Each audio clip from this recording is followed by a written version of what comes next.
I'm Gina Anderson Cohen. I'm the founder of aSweatLife. I'm just going to do our introduction, then I'm out of here because tonight we have a very special panel that'll be moderated by Natali. And we'll also have some incredible folks talking about what they've accomplished, including Erin Hamilton, John Young, and Khadijah Diggs. But you'll hear all from them throughout this evening. What I want to make sure we do is thank our partners. If you are watching this after the fact as a recording, you can still say thanks to our partners, and you can also follow all of our friends who are on this panel on Instagram and on all of the social media. We'll make sure you have access to all of that stuff. But before we kick it off, let's start with saying thanks. First of all, we want to thank Tonal, UFOs, Nick's Ice Cream, Les Mills, Boone, Undone, Avrani, Wander Beauty, Curious Elixirs, August, R & Co, Tone House, Asutra, Mad Tasty, Wordiful, Half Day CBD, Athletic Brewing, and Olive and June. And as we're coming in, we want you all to check in the chat. Just check in. Tell us what kind of energy you're bringing to this evening. What are you coming in with? I'll do this as well. Everybody, send a chat to am I the only one who has chat? Kelly, tell me how chat works. No, we have it. Okay, good. Phew. Check in. There we go. Loving it. Erin, a little slow paced. Me too. Kristen's exhausted. I feel you, friend. Heavy, stressed, exhausted. Monday vibes. We got a lot of weather happening too. A little tired today. So friends, everybody keep checking in as you get here. Tell us what kind of energy you're bringing. Get your notebook out. If you have your summit box, get your notebook out. Take a couple of notes because we're going to also check out at the end. We'll hear from our friends and then we'll check out at the end. Excited for this topic. Lovely to be inside learning during the snowstorm. We've got a lot of Chicago folks. So yes, snowstorm. I'm going to kick it over to Natali to do introductions and to start the show. Natali, take it away. Hey, so I'm Natali Villarruel, she, her. I'm an aSweatLife ambassador, so super excited to also get to be a part of this and moderate a panel. A little bit background on me. I am a triathlete, member of Team USA, all around random, reluctant athlete that was taught that running was punishment and trying to, find a balance of that in my life. So the panelists I've chosen are people that I know and have met and been inspired by through triathlon. So super excited to have some of my friends here. Ooh, that just switched. Okay. Sorry, go back to gallery view. It's weird to not see any faces. So I'm going to let them each kind of speak a little bit about themselves and about their experience with triathlon as a nice little intro. So we'll go ahead and kick it off with Kadijah. Hello, my name is Khadijah Diggs. I am also a member of Team USA, and that's how I met Natali. I did my first triathlon as part of an initiative for my sorority, Gamma Gamma Chi Sorority Incorporated. And I love to race. It's become my passion. It's become how I express myself as a Muslim woman and a mom. And I'm excited to be here tonight. Thank you so much for having me, Natali. Hello, I am Erin Hamilton. Pronouns are she and her. I got into triathlon because I had an accident about 5 years ago that wouldn't allow me to continue my professional amateur career in cycling. And it gave me the drive and mission to finish through my recovery and also become an example to the trans community that we can race as well. So I've been doing that for about 3 years. Awesome. And then John, do you want to close this out with the intros? Sure. My name's John Young. He, his, him. Live up in Boston, Massachusetts, originally from Toronto, Ontario, Canada. The age of, early 40s, I was extremely not a really fit person, was diagnosed with severe sleep apnea. Luckily, kind of was prescribed a CPAP machine, started to sleep properly, got back into swimming, which I'd always done. And then somebody sent me a video of Rick and Dick Hoyt doing an Ironman. And so in early 2009, I thought, hey, maybe that's something I could get interested in. And so I trained and did my first sprint triathlon, had never even run around a track at the age of 43 years old. And that got me hooked. And I've been racing ever since and kind of moved up in distances, kind of the regular progression, Olympic distance, half Ironman. And then in 2016, I raced in Ironman Maryland to become the first person with dwarfism to compete in an Ironman. And I've run the Boston and New York marathons a few times, and it's kind of changed my life. And I don't see myself slowing down anytime soon, I hope. That's awesome. Which, speaking of, if Gina, you can play the video. John was featured on CNN, so we're going to play part of the video. And I can put in Slack later the link to the full video. But if we could play that as a good little kind of setting the scene for the talk.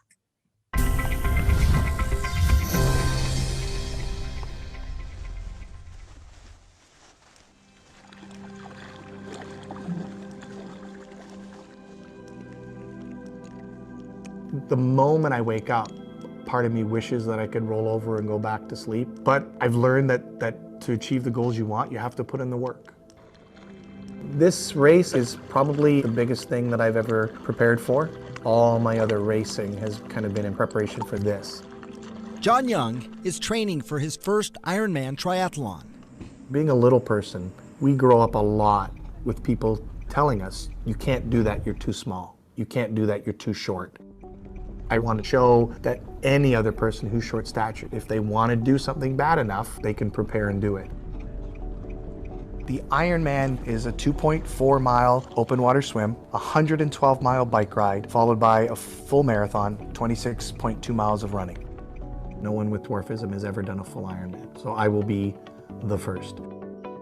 It's been wonderful to watch him just kind of keep going and keep moving. I had no idea we would be in this place. I just wanted him to start being healthier.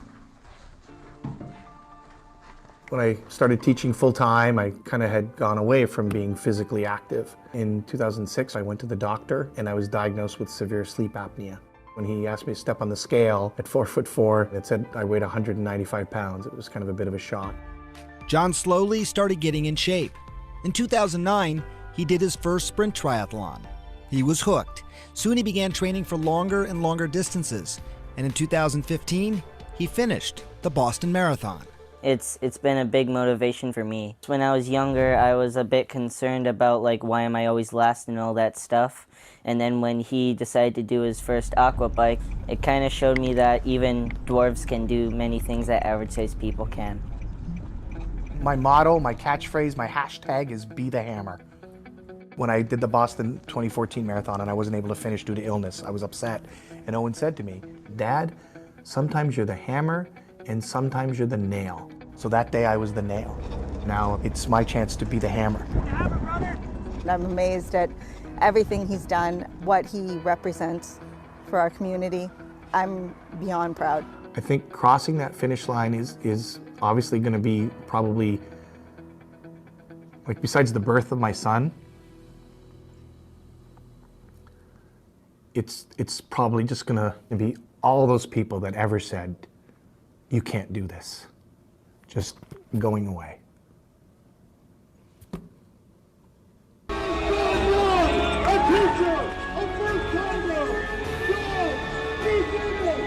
Nice time too, wow.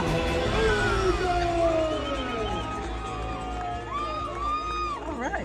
Whatever body you have, male, female, skinny, tall, you shouldn't be judged by that outward shell. And I think that's the message I hope that people take away. I'm really proud of what I did. I'm the first person with dwarfism to do a race, and I'm 50 years old. It was amazing, very special time. I'm feeling pretty good. All right. That also kind of helped explain to give for anybody who's not familiar with triathlon, also what an Ironman distance race is, because all of these folks, minus myself, because I have not built up to that yet, are Ironman triathletes. So it's super amazing. They're all superheroes to me. So kind of also want to go around to each one and talk about where you draw inspiration from and what really pushed you to not just get into triathlon, but to go long distance, because that's a whole other beast all into itself to take on 140.6. So We'll start with you, Kadijah. Oh, wow. I started racing long and I talk about this a lot, and even every time I talk about it, it's still hard. My niece, a good friend of mine, we had been friends so long, his daughter was my niece. She died of brain cancer. And I had just started doing triathlon. She lived with me for a while she went back and forth between my ex-husband's house. Her parents had moved back to Gambia. She flew back to the United States for treatment. And I always say this, that endurance athletes are sometimes, almost all of us are running from something or running to something. My training became my therapy. And then less than a year later, I lost my father-in-law to pancreatic cancer. So that's what kind of took me into going longer.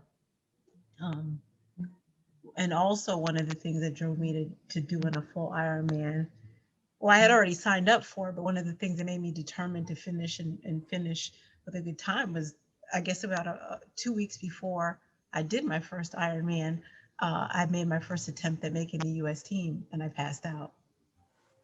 So that was those are the two things, one that made me push so hard on my first one, but just to get me there and start doing more endurance sports, it was therapy.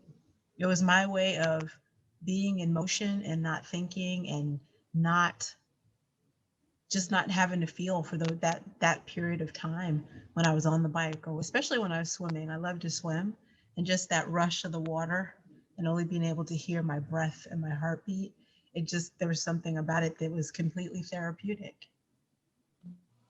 So. And I know, in terms of like, for Erin, we've kind of talked about this before with, because Kadijah mentioned therapy, and for you is kind of therapy in a different way, recovering from an injury. And that's something that happens, pretty often in the sport, especially, with cycling being a major component, that there's always that risk of injury, whether it's a negligent driver or something else, So do you kind of want to talk about your journey with having a brain injury and kind of recovering and then building up to an Ironman? Yeah, sure. So how I got, now that I'm calm, my nerves have calmed down, how I got into triathlon is kind of unique. I almost had kind of the ability of having to do physical activity taken away from me completely, getting hit head on by an SUV while training on my bike for a cycling stage race. So I suffered from a devastating traumatic brain injury. So because of that injury, I wasn't able to continue my cycling career because the risk was too high of sustaining another blow to the head. And my doctors were telling me that if I sustain another significant head injury, that I most likely won't wake up again. So, that dream of becoming like a professional cyclist was taken away. And it took a lot of fighting to get to the point where I can even do anything, and convincing my doctors that triathlon was reduced risk compared to cycling because of the rules and everything with regards to the bike and not being able to group up in a peloton. So triathlon and my first Ironman, Coeur d'Alene, in 2017 was kind of my beacon through my rehab and recovery from that accident. And it was kind of the carrot on my stick because, all of my doctors told me that this isn't something that you would be able to do because of my brain injury, and that I should aim lower for my goals.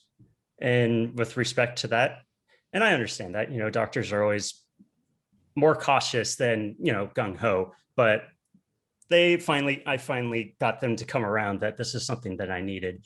So that was kind of like the driving force of going from not being able to, walk, talk, or do anything to 2 years later completing my first full Ironman to kind of prove everybody wrong, on top of you know, when I started training for that Ironman, coming out as a trans woman and starting my transition at the same time. So, you know, I live my life as, you know, swing for the fences. So might as well do everything at the same time. So, yeah. So that was kind of my carrot on the stick to get me standing and walking and doing what I needed to do again. That's awesome. I know John definitely knows about people telling him that there are things he can't do and silencing those folks. So if John, you kind of want to talk about that a little bit. Yeah, you know, Erin touched on doctors, and that I think was the big thing for me is before I got into triathlon, when Owen, our son, was much younger, you know, he's a pretty active kid. And I remember going to Little People of America conventions and having doctors say, you know, physical activity is really important, but avoid running. Running's not good for the back. It's not good for the lower spine because of some of the physical conditions we have with our dwarfism. There's some real concerns about lower spine issues. And so when I kind of got into triathlon and I found out that the running actually, it actually relieved some of the pain and discomfort I was having, I kind of went back to the doctors and I said, you know, but this is actually helping me. And they're like, oh, well, that's just, it's just a fluke that it's working like that with you. I really would recommend that you don't tell other little people to run. And, you know, when I started getting onto social media, other people with dwarfism were kind of, you know, they're starting to do 5Ks and these color runs and all sorts of other activities, and all, you know, and much younger than I am. Like I said, I'm 55 now. And so I started this in my late 40s. And so for me, it was much more just to kind of silence those doctors who were kind of speaking from an area of not really a lot of understanding and just kind of guessing, I think, a lot of the times. And but I have to also swing it the other way and say my own mother was telling me I was crazy for considering this because she thought I would get hurt. And so it's the full gamut from people that really care about me kind of telling me to slow down and stop, to people that were total strangers. And so, you know, when I first got into it, it was all for me. It really was. It was just, I want to get healthy. I want to feel better. I want to lose some weight. And I'm enjoying this. And I'm finding the community of triathletes to be amazing people. And so I kind of stuck to it. And so the other part of it about showing other people that, you know, you can do anything is, in my mind, is just kind of the bonus to kind of what I've been doing. Absolutely. And speaking of kind of showing people, the other side of that is also representation and kind of like what it means for you guys. Because I know for me, a big part of like me making it to Team USA was that I volunteered at the World Championship when it was here in Chicago. And I was checking in all the international athletes that spoke Spanish. And I was like, these are like regular everyday people. I could be on Team USA. I could do that. I could train and I could make that happen. But it wasn't until I saw it and was, you know, surrounded by that and realized like, oh, there's people with brown skin that speak Spanish and here they are competing, you know, in the international arena. So I know that for me was like a big eye-opening experience. So kind of for you guys, and we'll start with Kadijah, but just kind of like what representation means for you and how it's important and kind of like what that looks like in terms of practice and whether it's everyday life or racing. You know, like, does it involve more diversity in coaches, better training for race directors, access to resources? Just like, how do we kind of, you know, build that representation, but in a way that is equitable and not just like doing it as like what we call inspiration porn, where they're like, well, if this person does it, you don't have any excuses, you can do it too, which isn't really moving the needle forward. So Kadijah, I know that was kind of like a 3-part question. If you want to, that was like a bajillion-part question. But yeah, and you know, it's funny as John talks about, you know, people telling him you can't do something because of this for different reasons. His story is my story. People would tell me, oh, you're never going to be able to race fast with all those clothes on. I remember after completing my first 70.3 and saying out loud, you know what? I think I'm fast enough to make the US team at the long course distance. And somebody laughed. They laughed at me. And, you know, it hurt, but it also inspired me. And when you talk about representation and you're checking people in and they speak Spanish and, you know, you see brown people, I think it is important. I have until I raced in Dubai, I had never raced with another Muslim woman. So for me to see another Muslim woman racing meant everything. I got an instant message yesterday, and it was a drawing from a little girl, and I didn't know what it was. And I just said, thank you. And then about an hour later, her mother belongs to this group softball team. Her mother posted the picture. Her daughter had done her Black History, a little Muslim girl in Canada, had done her Black History project on me. She had never seen another Muslim triathlete. And it was a picture of me on her bike. Representation is everything. Sometimes you have to see somebody who looks like you doing something to say, you know what? Yes, I can. Yes, I can. And it's funny because I laughed with Natalie about this. I'm Black, I'm Muslim, and I'm Hispanic. So I have all these people telling me no for all of these different reasons. But sometimes we have to turn around and just tell ourselves yes. Yeah, your story tears me up, John, because it's funny. It's just, and then the fact, I'm a mother of 10. I have three adopted children, 7 biological children. And the fact that your son is inspired by you, that's got to be the biggest thing ever. That's got to mean everything. And I think the best thing about that is that I've never told him or asked him to run. And now he's on the cross country team. Yes. And he's a little person. And I never had anyone like that when I was a kid. I never had someone like me. And now, like I said, Owen will get out there and he plays ultimate Frisbee. He does cross country. And that to me is, I get all my joy just from watching him. Yeah. And there'll be other kids behind him simply because they saw him. He saw you, and it's exponential. It's absolutely exponential. And it just, it's very important for us to see ourselves. And you're one of the people who saw yourself, who saw it before it existed. You need people like that to, I always name my years of racing. One of the years was to see the unseen, to set up goals for myself that on paper I couldn't achieve. And some of those things are that we have to do that. We have to see what never existed for ourselves so that others can. Yeah. Yeah, and when you speak about race directors, that's very important as well. I know, and you were there with me at Ohio. Yeah. I often have issues. I've had people physically grab me and try to pull me off of race courses because of my kits, even after they were fully ITU and USAT approved. At Ironman Ohio, the race director walked up to me, "Are you number 143? Yes, I am." He said, "Welcome to the race." And Natalie and I both kind of looked at each other like, wow, that was the first time that ever happened. And it was a great experience. I think people just being aware of, and I hate to use this word, but for lack of a better word, what the normal athletes are. I race like everyone else. My kit is not giving me any advantage over anyone else. A trans athlete who says they're a woman, they're a woman. There shouldn't be any, director shouldn't have any issues with that. It is what it is. Yeah, if I can add to that,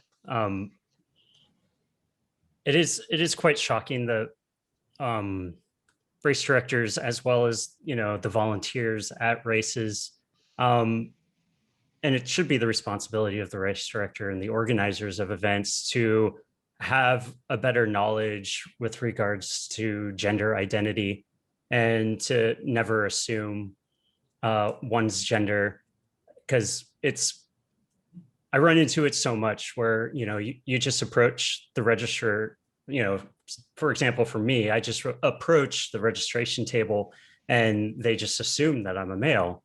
Doesn't matter like how big my boobs are or how long my hair is, or if I'm wearing makeup or anything like that. They just assume that I'm male. And, they're not doing it out of hate or anything like that. They just don't know. A lot of people don't know what being trans is or what it's all about. So it's like, there's definitely education can be done better, and not just assuming that, you know, the number of times that I've been marked with an M on my cap or on my calf is, you know, I can't even count. So, you know, like, especially during this age, people should recognize the fact that it's not just male, female.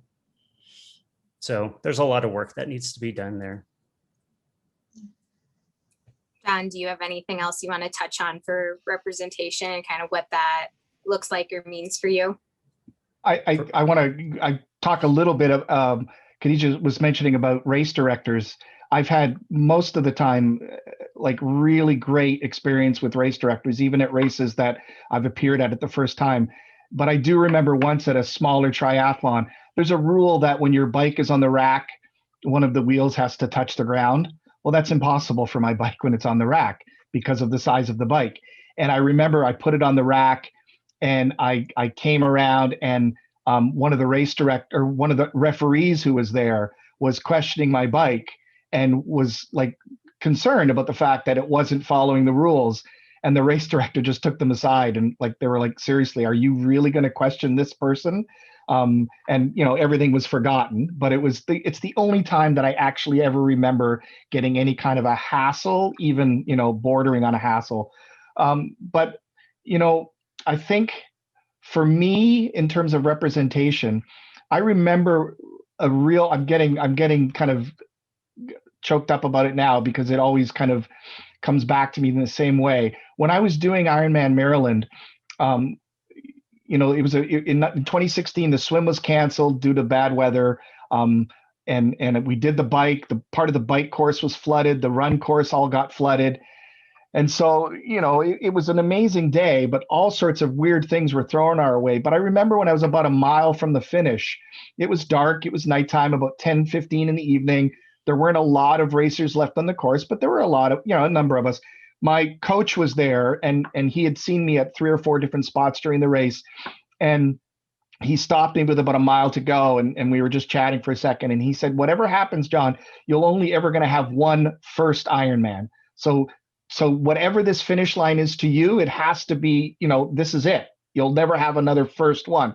And so I remember I kept on running, and all I kept screaming at the top of my lungs for about a minute to 2 or 3 minutes was, watch me now, watch me now. And I was basically yelling at every person in my life who's ever said, you're too short to do that. You can't do that. You might get hurt. Be careful. You're not tall enough. And I was literally screaming it. And I remembered feeling like, you know, that's it. Like, that's the reason why, I guess, you know, one of the reasons I was put here was to kind of, you know, show people that, like I said in the video, tall, short, fat, thin, old, young, male, female, whatever, if you want to do it bad enough, you can do it. And you know, the fact that I went back in 2017 and raced again, did the swim, did the bike, got to mile 16 of the run and had to stop just because mentally I wasn't ready to finish those last 10 miles. I don't care. I was there and I did it. And, you know, whatever I do from now on, you can't take that away from me. And I think that's the same for all of us. You can't take that away. Absolutely. Well, they're trying to take it away from us. They're being very successful. To kind of stick with you, John, if we can kind of segue a little bit and talk about community and kind of like, you know, how do you find a community, or how do you build that support to get you where you need to go, especially for somebody like you who was the first, you know, kind of what was that journey like in, you know, finding people who could help you get to the finish line? You know, you look at an Ironman, and the bike, I think, is probably the most crucial part. Is there aren't bicycles made for me. And so when I first started racing, I basically took a child's mountain bike, a girl's mountain bike, an aluminum frame, very heavy, had it adapted and raced with that. But then, you know, in about 2014, 2015, I sent a tweet to 7 different bike manufacturers, and it was a public tweet, and I tagged 7 different manufacturers, and I said, do you want to help me become the first little person to do an Ironman? and only one bike manufacturer responded to me. And that was 7 Cycles located here in Massachusetts. And they said, let's talk. And so they designed a frame for me, a carbon fiber and titanium frame. And it was going to cost, a good chunk of money. And I was prepared to do some fundraising. And then, when I kind of posted online that the bike was being made and things were in the works and how exciting this was, I got a private message from a lady who reached out to me who I'd never met before. And she was talking to me about it and how excited she was. And she said, oh, I have a niece who has dwarfism and she's married and has some children. I know some of the things that you've had to go through in your life. And she said, how are you going to pay for your bike? And I said, well, we were going to do some fundraising. And she just said, well, the fundraising is done. My husband and I are paying for your bike. And so they just paid. They basically just said, whatever it costs, let us know. And I remember saying to her, I can't accept this gift. Like, my mother would never let me do this. This is too much. I can't. And she said to me, I have to be very honest with you, John. She said, the bike is not for you. The bike is for every person with dwarfism that sees you do what you're going to do. They need to see it. That bike is for them. You just use it. And I said, okay. And so, that was a really important part of the journey. Getting a custom made wetsuit was another thing, so Blue 70 reached out and said, we'd like to make you a wetsuit. And they helped design a wetsuit for me. So all of these things, it's important. And like I said, a lot of it is just not asking and just hoping that people are going to hear. But sometimes you do have to ask. And it's, sometimes they say no. And sometimes they say no, but I'll help. And we'll figure it out as we go. But those two people were kind of crucial in helping me in my journey. Mike trying to hold it together during all these stories, even though I know these stories, I still it's really powerful to kind of have everybody talking together.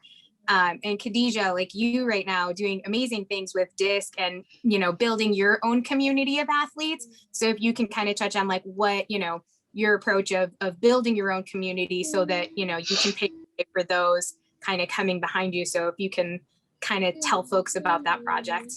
Yeah. One of the things, what John is saying is so true. I belong to an organization called the Black Triathletes Association, BTA. But even within BTA, there weren't other Muslim women, maybe 1 or 2 other Muslim women. And so within that community, I was kind of on the outer edges. But I do remember when I qualified for 70.3 World Championships in South Africa, I wasn't going to go because I couldn't afford it. And they paid for my airline ticket to go. So I understand how that feels to have somebody want something so much for you. I've had so many opportunities that I've been able to, that I've been offered. People have helped me for absolutely no reason at all. My mentor, Coach Alanga Thandaway, I remember I was training for Ironman Arizona, and he would come out to the lake every weekend with his kayak. Everybody else had finished their races for the year. He came out solely to support me. So I completely understand. So DISC is a program, it's called the Diversity Infusion Syndicate. And of course, diversity is very popular right now. And so people are posting pictures and, having campaigns, but I wanted to do something that was active and tangible. So what I decided to do was to take all of the things that I learned over the years, all of the products and sponsors that I'd worked with over the years, all the coaches who had helped me for absolutely no reason, I pulled them together and said, hey, look, and I also went out and got my USAT coaching certification. So all this was in preparation for this. I said, I want to coach 3 Muslim women if I can find them, and make them triathletes. And they kind of looked at me like, Khadijah, okay, we know you're crazy, you do this kind of stuff. So in December, I put out an application process. I said, I'm looking for Muslim women and women of color. If you want to be coached by a world-class team, have an opportunity to receive all the products that I receive from my sponsors, and you're willing to put in some work, because they're not paying for the coaching, but I have put in the caveat that we're doing community service projects over the course of the year. And I call them the class of 2021. And just like when you graduate from high school or college, you come back and you have that reunion and you help the classes behind you. I clearly stated that's what I expect of these young ladies. So we were going to do 3.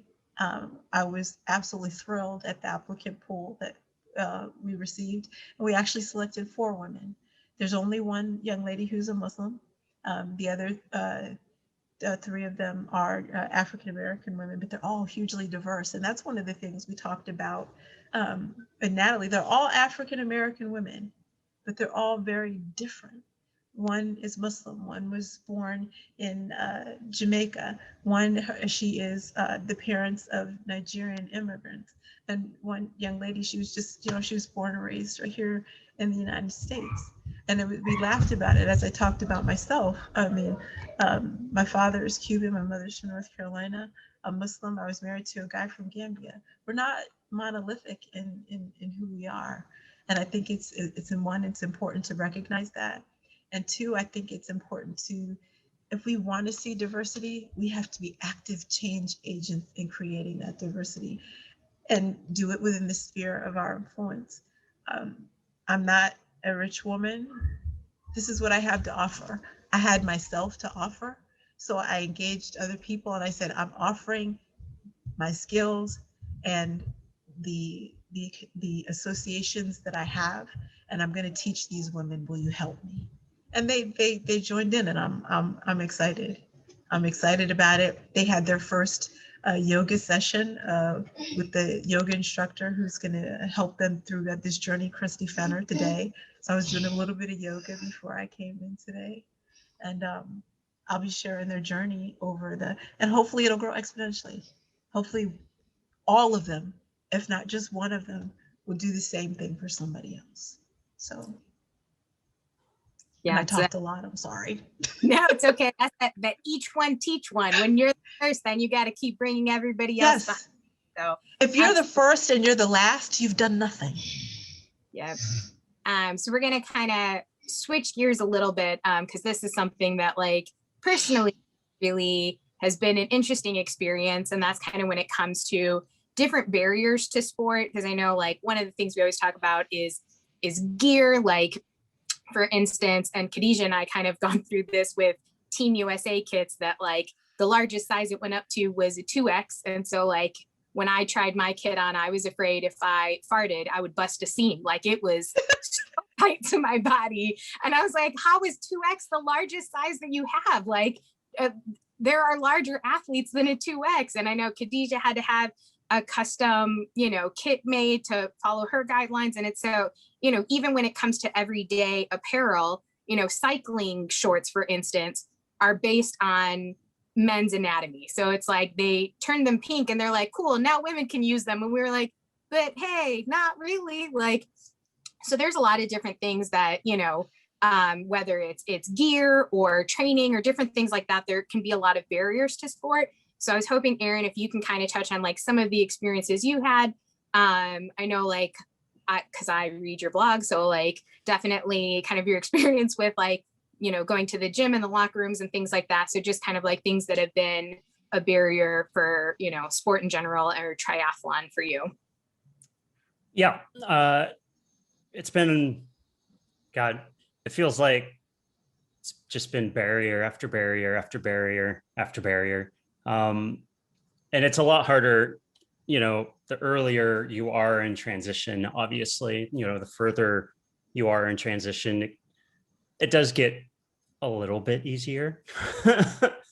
But, I've had a lot of barriers, specifically with, like, locker rooms. That's been probably the biggest. I've been yelled at in locker rooms. I've been followed out of, these are all female locker rooms. I've been pointed out, yelled at in the women's locker room. I've been followed out of the women's locker room and confronted in the parking lot for being in there. I've been kicked out by a handful of locker rooms because I was making people uncomfortable.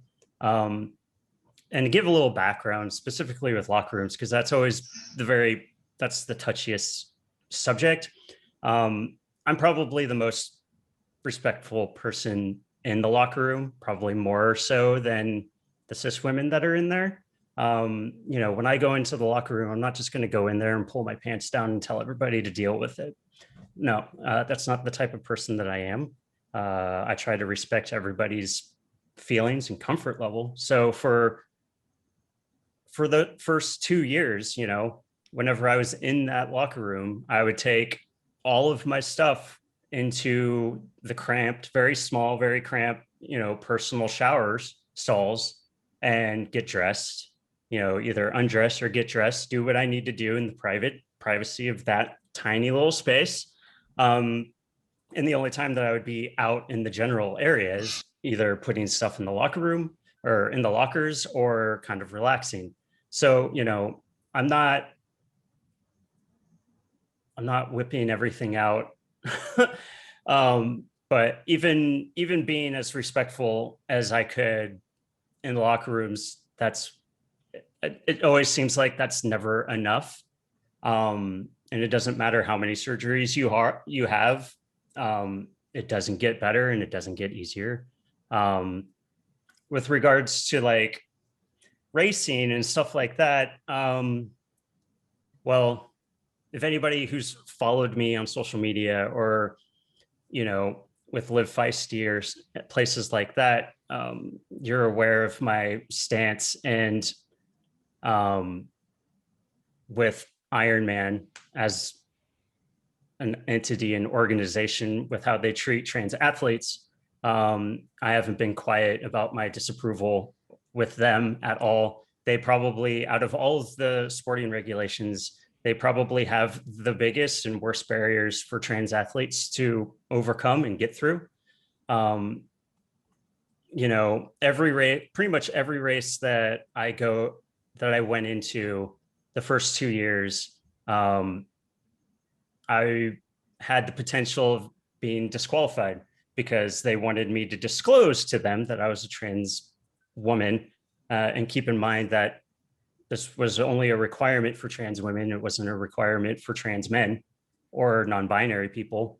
But, if specifically with Ironman, if you didn't disclose that you were a trans woman, they will disqualify you on spot. And of course, being the stubborn person that I am, I refuse to tell them or to let them know and go through their terrible process to be quote unquote approved to race in an Ironman. I just said, screw you. I'm not going to tell you anything because I'm an age grouper. I'm not going after money. I'm not going after podiums. I'm literally just there to finish the race. You don't need to have my entire medical history. You don't need my mental health records. Sorry, I'm not going to give them to you. If you want to disqualify me, disqualify me.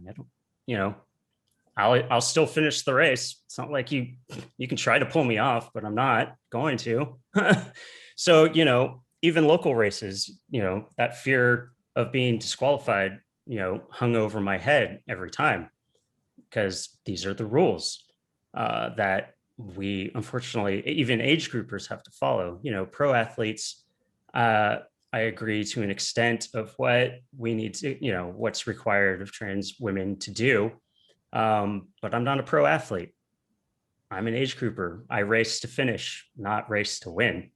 And it's ridiculous. So, it's really unfortunate that we're always kind of targeted in these, and that, people are going to extreme efforts to not allow us to race or compete or to do freaking anything in this country. But I know we'll be going more into depth on that specific question later on. But yeah, it's my brain injury. My memory has already forgotten what the actual question was. So I apologize. No, that was great. And my memory goes very quickly. Khadijah or John, if either of you have anything to kind of add to that in terms of, experiences with barriers to sport or, anything that you guys have kind of encountered. Nothing. I think the one thing that I remember happening a few times is I would show up to a race and I have a handicap accessible parking placard. And so I'll get to a race, and unfortunately you go to a lot of the smaller races and all of the porta potties are in the parking lot where the handicap parking spaces are. They dump them right where the handicap spots are. And so I'll say, excuse me, is there a handicap parking area? And they're like, are you racing? And I said, yep. And they said, well, why do you need a handicap spot if you're racing? And I said, well, first thing is, would you say the same thing to a wheelchair athlete? Probably not. So I have a handicap parking placard because I'm allowed to have one. And I've had this discussion with people going to the gym. I'll go to the YMCA for a swim and I'll park in a handicap spot and I'll be walking into the gym and someone will say, are you going into exercise? Yes. Why did you park in the handicap spot? And I said, that spot's for people that are accessible. It doesn't mean you're lazy or not lazy. It has nothing to do with my physical fitness. It has to do with the fact that I'm allowed that placard by law because of a lot of reasons, not just because of how far I can walk, and people don't think of the fact that, well, maybe those spots are closer to the building, so I don't have to walk by a whole bunch of cars that might run me over because they can't see me as they're backing up. Like, people don't think.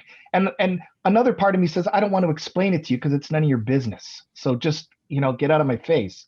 But that's probably the one thing about handicap parking that I kind of, is the only kind of real hassle that I've had. I already talked a little bit about my bike.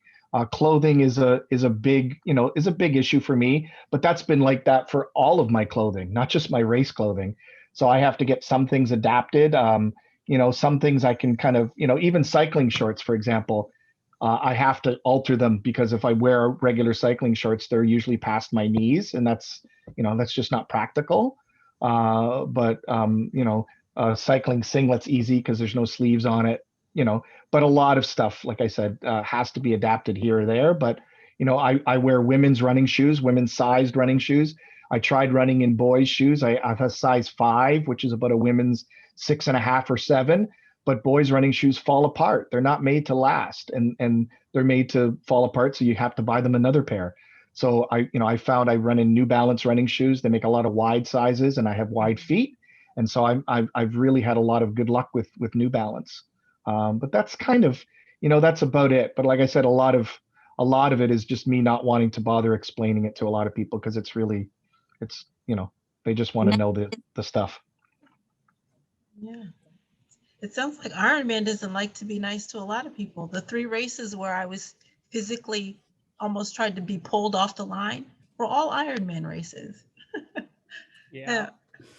One of the things that that made me feel good though, the first time I was actually challenged at a race and officials physically tried to pull me off the line, the gentleman who was the announcer at that particular race, I saw him several years later at Ironman Florida, and he said to me, he called me by name, which I thought was strange. He called me by my legal name. He didn't call me Kadijah, so he knew who I was from my race records. And I looked at him, I said, you mean Kadijah? He said, yeah. He said, I remember you from Ironman Raleigh. And he said, I was the race official who called you out at the athletes briefing. I said, I know. As I looked at him, I was like, I know. And he said, I've been following your story. And he said, I apologize. And I see him every now. He's actually the announcer at Miami. He was the announcer at Miami Man this past year and the year before. Yeah. And I every time I see him, I consider him to be, a friend now, because it takes a huge person to apologize. But Ironman does have some issues that I think that they refuse to address. Even with now having ITU and USAT approved kits, I shouldn't have to ask for permission every time I race. They know my kits are ITU and USAT approved. I shouldn't have to. I was happy about what happened at Ironman Ohio, but that shouldn't be how it happens. I want to show up to race just like everyone else. Yeah, just to kind of add to that, Ironman's not all bad. It's Oh no, the no, they have some issues. the corporation and the policymakers are the ones that are bad and need to be educated. So like one of the biggest fears that I had going into my first Ironman in Coeur d'Alene, I was 2 years into transition at that time, was the transition tents, because they separate the tents by gender. They have male tents and they have female tents. Local races, at least in my region, it was your transition tent was where your bike was in the transition, and that's where you had to do everything that you needed to do. So, that was the biggest fear that I had because of the risk of getting disqualified because I didn't disclose that I was a trans woman, was the tents. But that's what's great about like the volunteers that are at Ironman. They don't know anything about the BS that, the policymakers or the rules. They're just there to point you into the direction and give you what you need to go. So when I got out of the water and, they told me to lay down and to rip off my wetsuit, and I was like, oh my, they didn't even bat an eye. They're just like, the female tent is to the left. They didn't say, oh, the male tent's over there, go over in that direction. They took my wetsuit off, and also this was before I had bottom surgery. So it's like, you can't really hide what's down there in a cycling kit or a tri kit, but they're just like, female tent that way, go for it, and got into the tent, had no issues. Nobody cared. Granted, everybody was exhausted and probably was just like, I'm dying. But I nobody can cared. tell you, as just a woman who was born a woman, my first Ironman, I walked into the tent and, everybody was half dressed. I was completely horrified. I was just like, oh my God, everybody's naked. Yeah, I mean, so I just walked in there, my I was like, cycling shirt and ran out. I just threw my bag. I didn't even know if it was the right place to put it. I walked in there and it was like, well, there's some boobs. Okay, cool. Can I have some Gatorade, please? Because I'm dying. That was my biggest fear, because I figured going into that tent was going to get me disqualified, because that was going to be the moment that they would see, because you can't really hide the bulge. Thank goodness for race numbers, do a really good job of covering that up. I know somebody asked me once, how do you handle the anxiety? For me, it's just that anxiety before I dive into the water. Is somebody going to say something to me? Is somebody going to try to stop me from diving in the water? How do you manage that? Because it's got to take energy from you for completing the race. How do you manage that?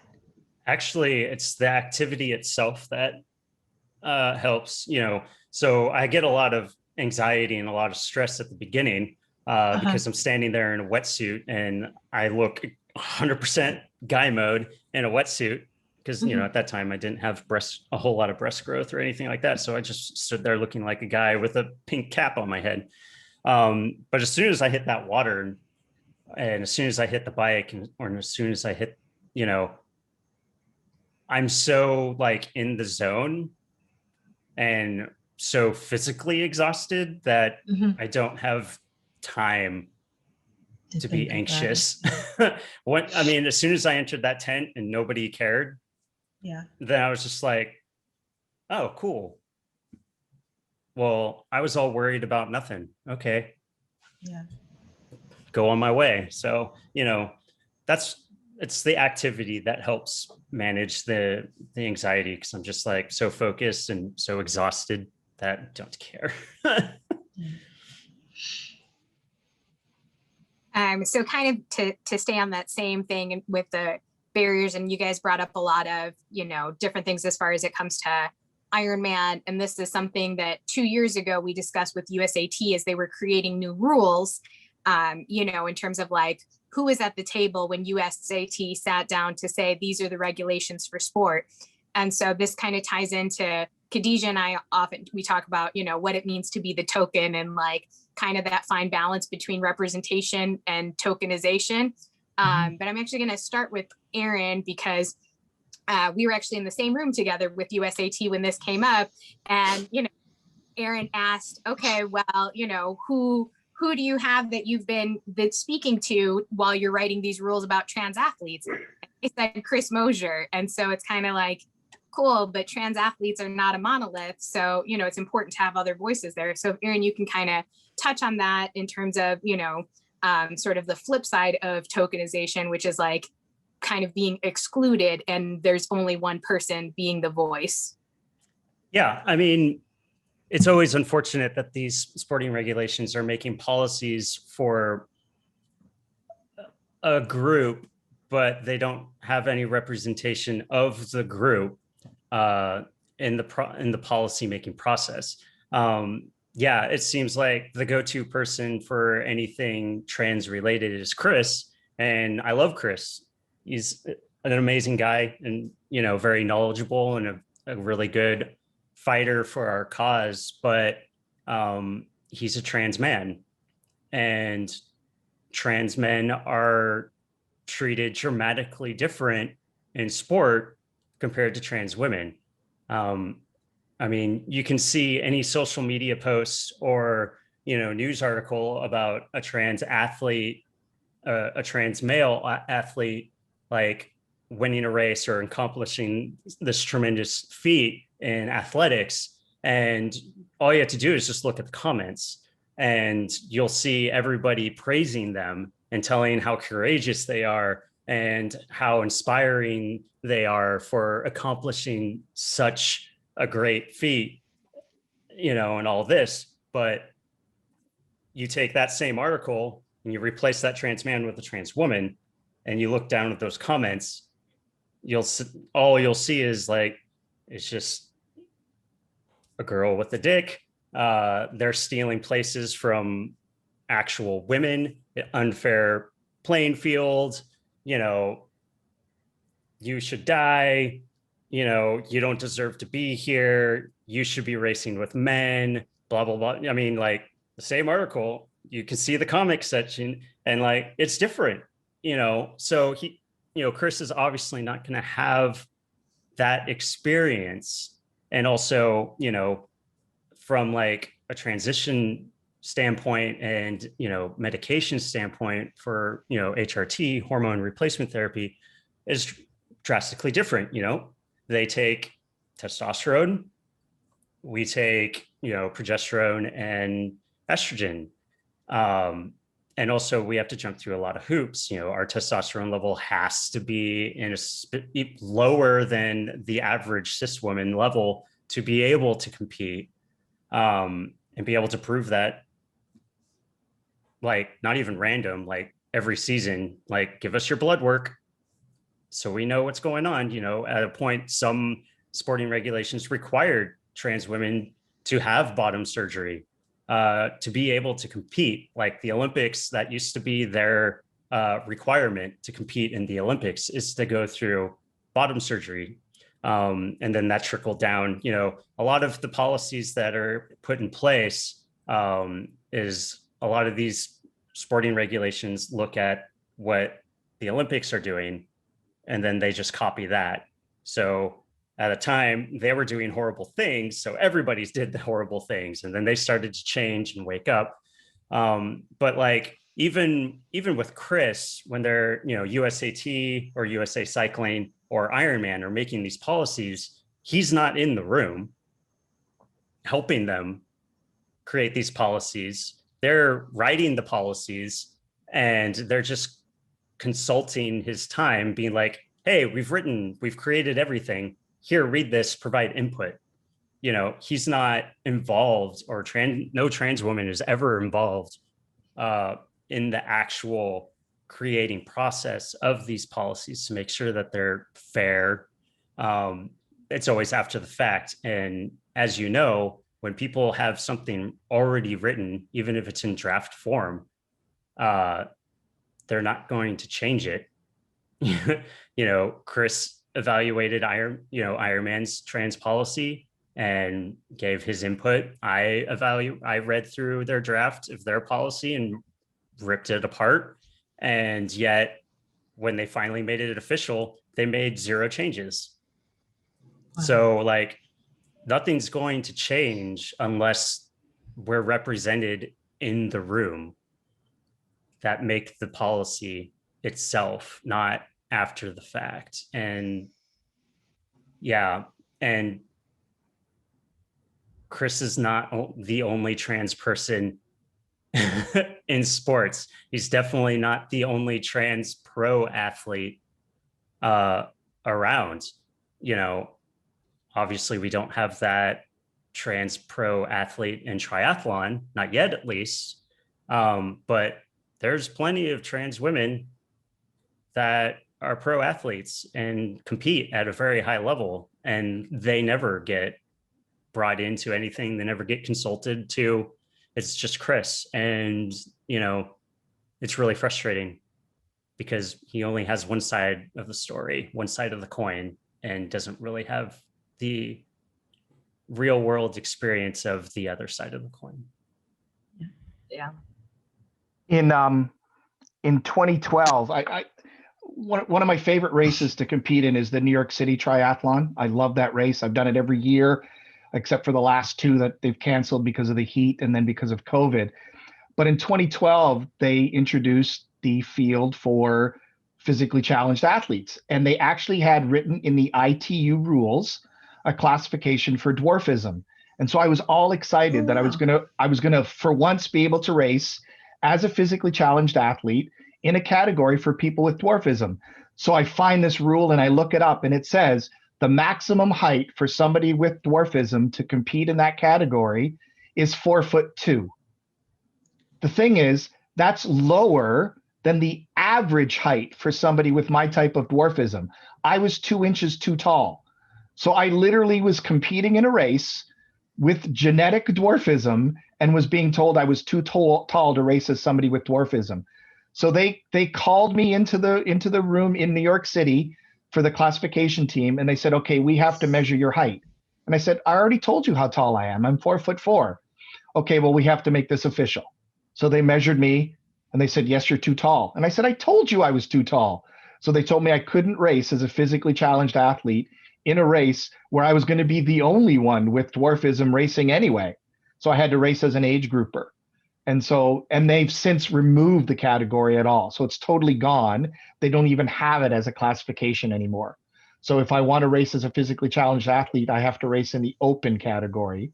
So I'm not ever eligible for anything for prizes, and that's fine. Like I said, I'm never in it for the money. So that's, but I mean, to literally, I wasn't embarrassed because I was literally laughing at them as they were asking me to measure how tall I was in a hotel in New York City, just for, to put on. And so I said to them, where did you get your information? Who gave you that height of 4'2"? And they couldn't tell me. And I said, well, who is it? And I'm sure it's somebody who knows nothing just picked it as a random height. There's they couldn't have even looked it up anywhere because that's not a number that's anywhere. And the weirdest part is the legal height for being somebody with dwarfism is 4'10". So they were 8 inches off of the maximum height, telling me that I was too tall. So I think, what Erin is talking about, it's that they're just not getting the people in the room that know the information. They're just kind of making up things as they go along, hoping that they're right. Yeah. And, it also goes, because there's been a few people, a few cis women, that have been caught with higher levels of testosterone. And what does cis mean? And you've used that term. I'm sorry. I'm ignorant. No I'm asking because I need to know too. It means that you were biologically a woman. Oh, okay. You were born female. Okay. So I don't know. I can't remember what the SIS stands for, but that's kind of how you identify someone who's biologically female. Okay. So there's been instances in sports where cis women have, been tested or been caught with higher levels of testosterone, and and been proven that they're naturally producing higher levels of testosterone.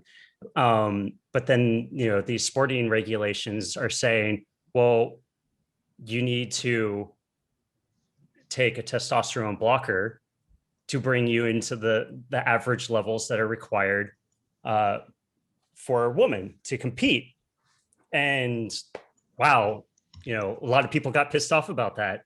Like they were saying that they shouldn't have to test or reduce their levels of testosterone because they naturally produce a higher level than your average woman. And that kind of opens up the can of worms of, okay, if this person doesn't have to do it, then why do we have to do it? Because we naturally produce testosterone at a higher level than your average competitor in that race. So it starts these gray areas of requirements of like, okay, cisgendered women don't have to follow these rules, but we do. And that's not me saying that we should be able to compete without blocking any level of testosterone. We definitely need to reduce our level of testosterone that is required, but everybody should have to adhere to that rule, regardless if you naturally produce it or not. So like, it's quickly becoming these issues are coming up on both sides of the fence that are starting to challenge these rules, and nobody really knows what to do because they're not talking to trans people and they're not talking to women, so it's just a bunch of guys making rules for things that they don't understand. So it's just a mess. Yeah, because it kind of dives into a bigger conversation of, certain people biologically have certain advantages, whether it's, Michael Phelps, who has an abnormally high threshold for lactic acid, and also he's just was basically built like a fish. So, his body has, his arms are too long. Right. I mean, he was born outside of what would be considered like the norm, and has advantages physically that allows him to, be the tremendous athlete that he is. And those things are allowed. And so, it's an interesting conversation of where we draw that line of, this is an acceptable, biological advantage, but this isn't. Right. And typically those policies tend to affect women far more than men.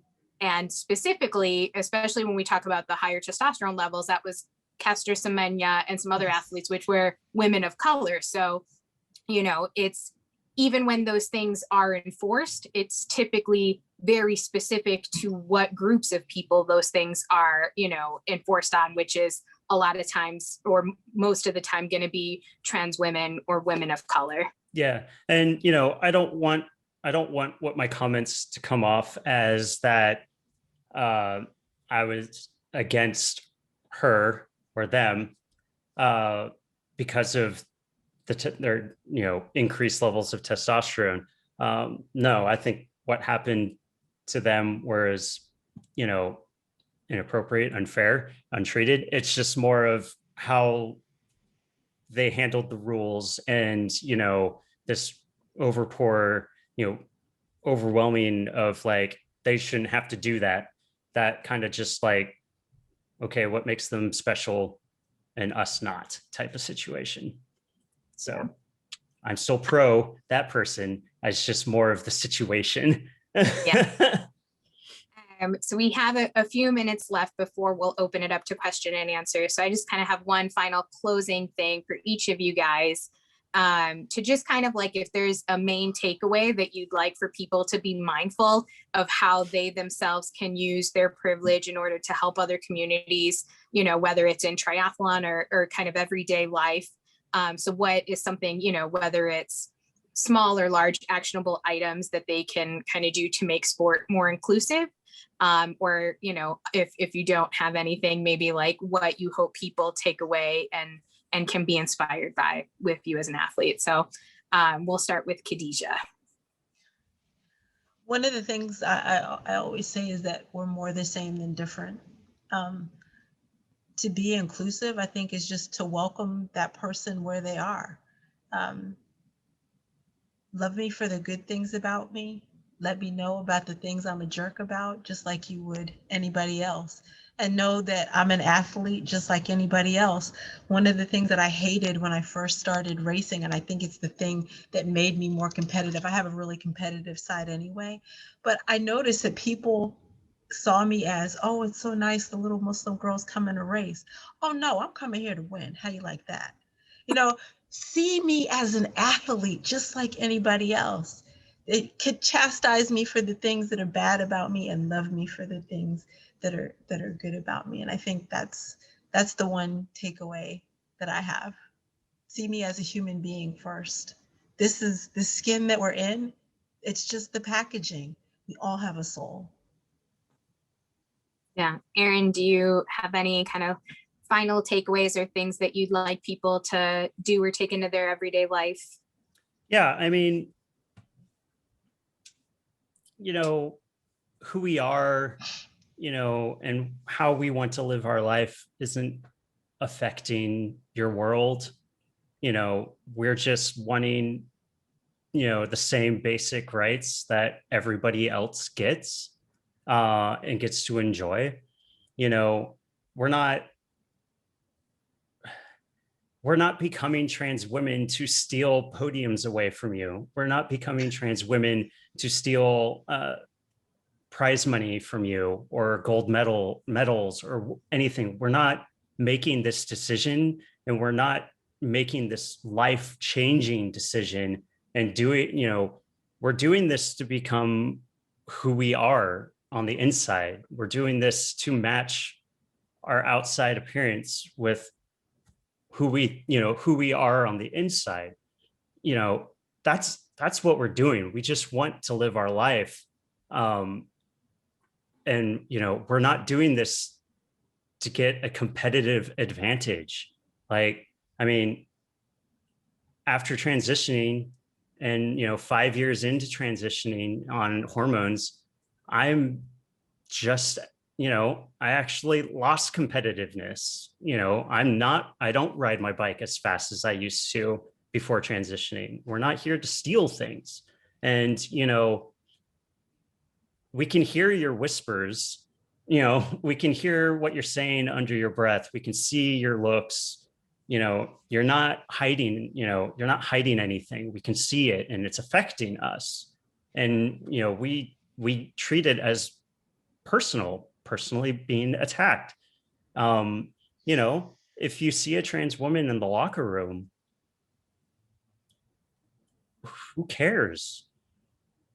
You know, just let them do their thing. They're not in there to catch a look, you know, at some naked women. No, we just want to get our business done. You know, there's plenty of other cis women that are checking out other cis women in the locker room regardless. I mean, like, we've all seen penises, we've all seen vaginas. You know, if you see a trans woman in there, let them, just leave them alone.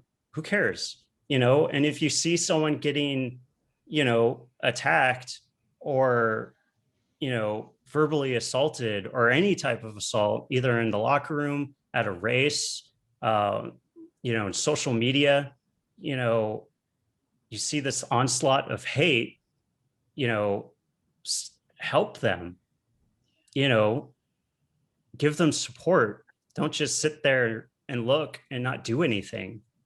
You know, stand up and help them, because nobody should have to deal with that. And, you know, I think even even before that, you know, before it even gets to that point, which is something that was one of the takeaways I had when I was reading through one of your blog posts, that is something super simple and I had never thought of. So I'm definitely guilty of this, of like not thinking outside myself, but it's even, you know, going to your gym and asking what their policies are in terms of trans members. You know, ask them what would happen, you know, so that you can be somebody speaking up and using your voice for somebody else, which is like such an easy thing to do. And yet we don't think to do it. So yeah, I just wanted to I could add that in. definitely throw some links into chat that provides resources and stuff about like various laws, state laws with regards to like restrooms, locker rooms, and stuff like that. But yeah, thank you for reminding me because I don't remember any of those blog posts that I write. But yeah, take the initiative and go to your gym and ask them, hey, do you have a policy for this? And it doesn't matter if you're not trans or don't know anybody who's trans, but maybe somebody in that gym is. And, they might need help or they're too afraid to ask the gym. I go into the gym and I always ask them what their trans policy is because I don't want to deal with nonsense. So yeah, go into your gym, ask them what it is. If they do, then go on social media and say, this gym is a safe place for the trans community. I highly recommend it, because they need to know where to go. Allows them to feel safe. If the gym doesn't have a policy, then, help them. I'll provide links that everybody that is here today that can go and learn and pass on the information as well. Awesome. And then John, do you have any kind of final closing thoughts, takeaways? The one thing that I want to kind of mention that we didn't really get a chance to touch on, and that was the idea of inspiration. And I really think that like inspiration is a two-sided coin in the fact that like when I got into this racing, I was doing it totally for me. And what I felt at the beginning were a lot of total strangers saying things to me like, oh, wow, you're awesome. You're amazing. And I really want to warn people to be careful with those kind of statements when you don't know the person, because they can really come across as being really shallow praise, because all you're doing is judging that person on their body, on their outside shell. And you're looking at maybe me with, 4'4", 160 pounds, thinking, what the hell are you doing running a marathon? Like, that's like nobody like you should do it. So I'm going to say, way to go. But if you know my story and you know a little bit more about me, what got me here, the fact that I'm, a father, a teacher, over 50 years old, not very healthy a few years ago, and I've kind of changed my life. That's the important part that I want you to know about. Don't just look at my body and say, because of that body, what you're doing is amazing. But the other side of the coin is I get emails and messages from either other people with dwarfism that are adults or from parents of young children with dwarfism. And those kinds of things I can't get enough of because, like I said, when I was their age, I had nobody. There was nobody with any kind of, physical idea about doing any kind of racing or swimming or cycling or anything that had dwarfism. And so I didn't have anyone to aspire to.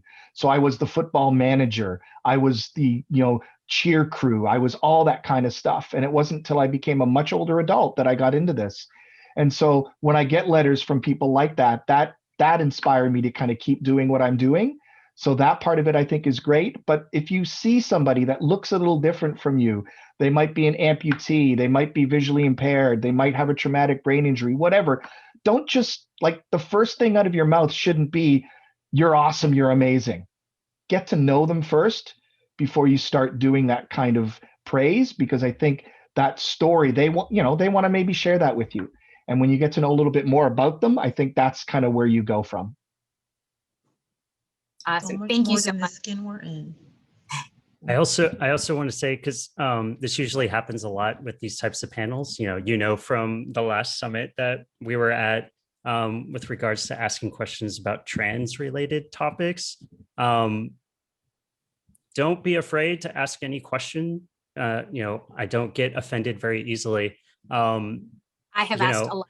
Yeah, it's like, I know there's a lot of questions regarding that, and people are just sometimes afraid to ask because they don't want to come off as insensitive or, possibly hateful or anything like that.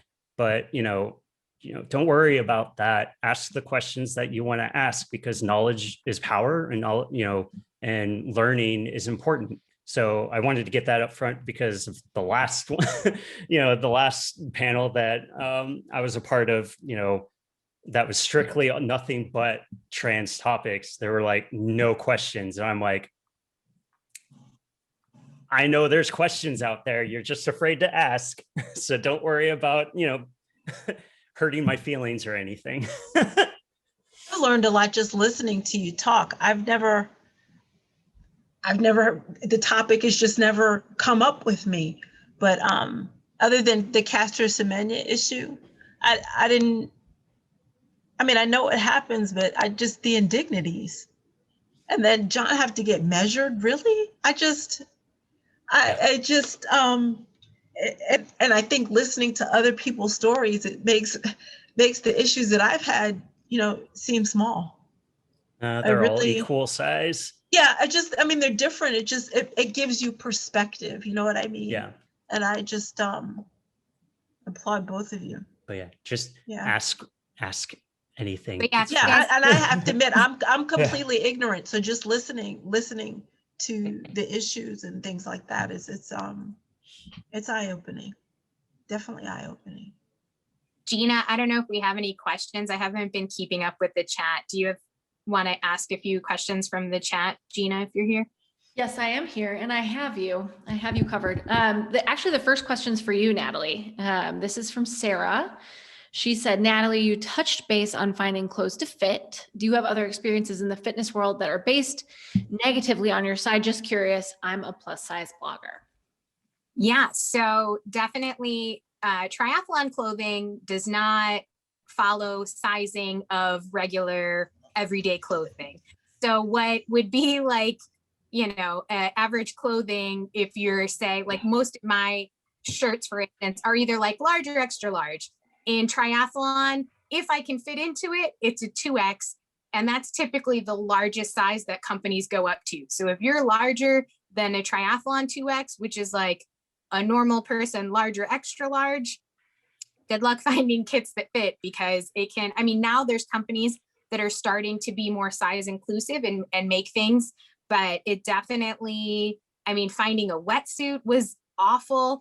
I had to get a shorty wetsuit that only goes to like the elbow and knee, because the full length one, in order to fit my body, was super long in the arms and legs and wasn't very accommodating. So I've definitely had a lot of issues, because triathlon clothing is based on professional triathletes, and it's based on basically like a size extra small. And then they're like, cool, we'll add 2 inches to that for each next size.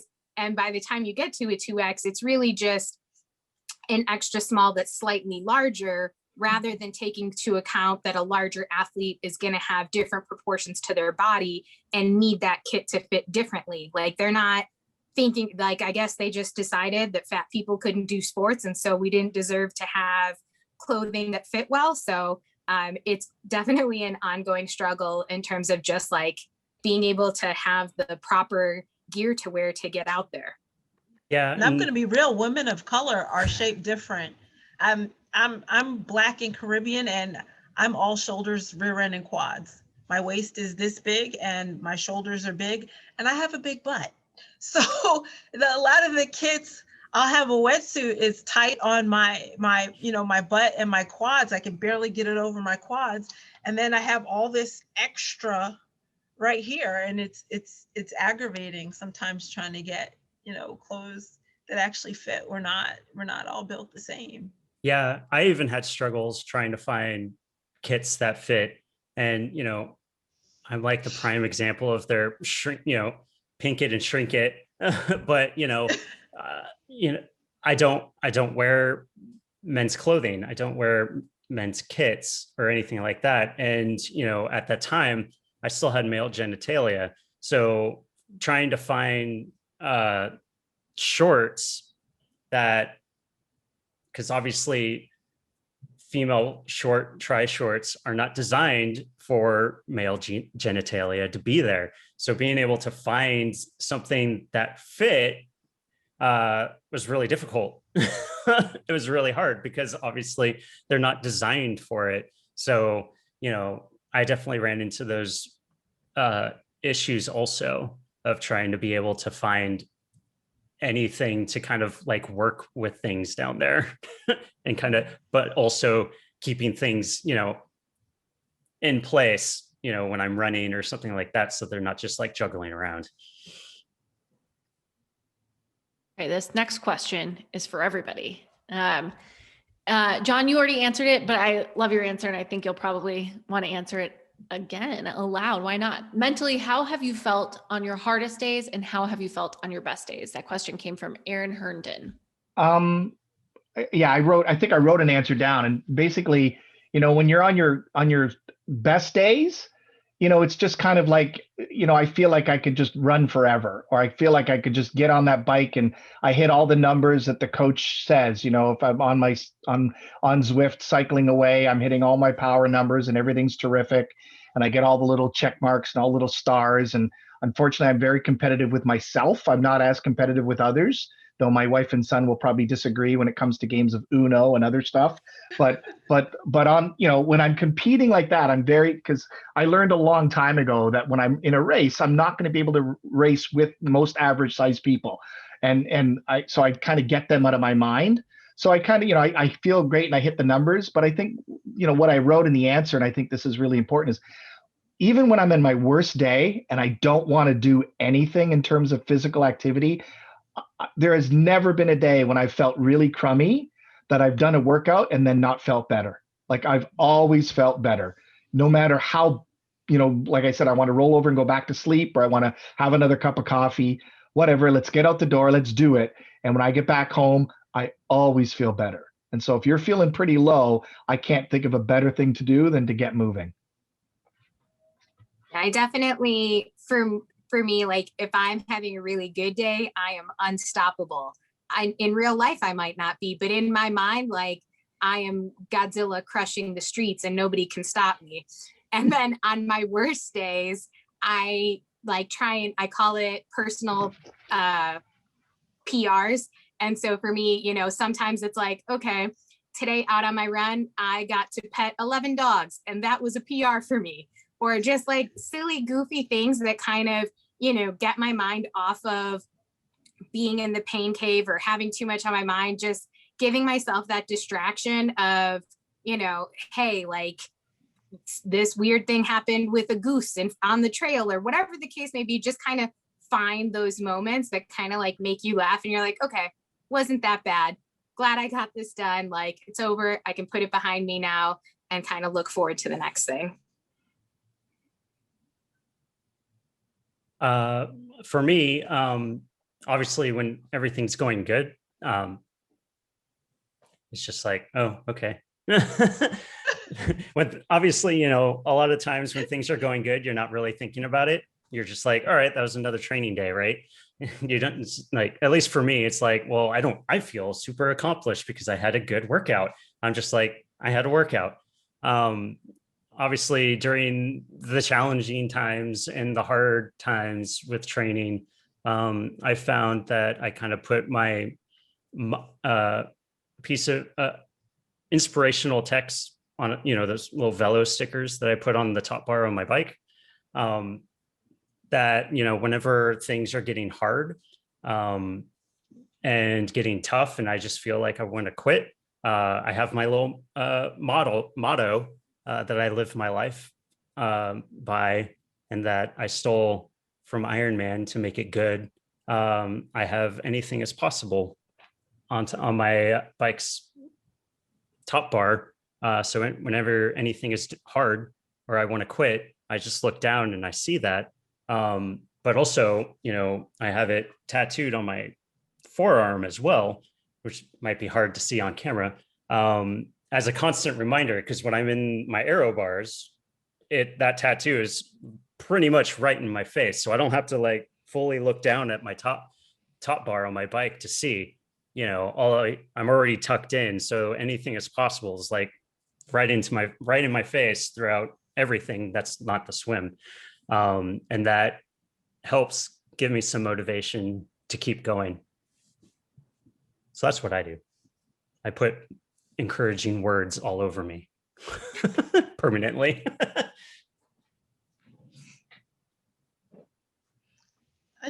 And I know for me, I guess more so when it relates to races, I always try to race in honor of other people, and that always feels uplifting.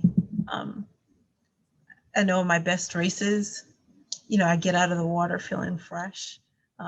Everybody knows I love to bike, and I even talk trash when I'm on the bike. I point at people, and then just getting off the bike, knowing I had a good time and I'm ready to run. And those are the best days. The last time I raced which was in Triathlon Havana. It felt like that. It was amazing. I was racing in honor of a friend, Don Davis Calhoun, and I literally felt like I had wings. I had trained really hard and I raced well. At my age, I had a personal best. Some of my friends and family in Cuba were there, and they were cheering me on, and I felt like I had wings. I felt like total crap when I stopped, but during the race, I felt great. I know. But you did. You had Dawn's wings.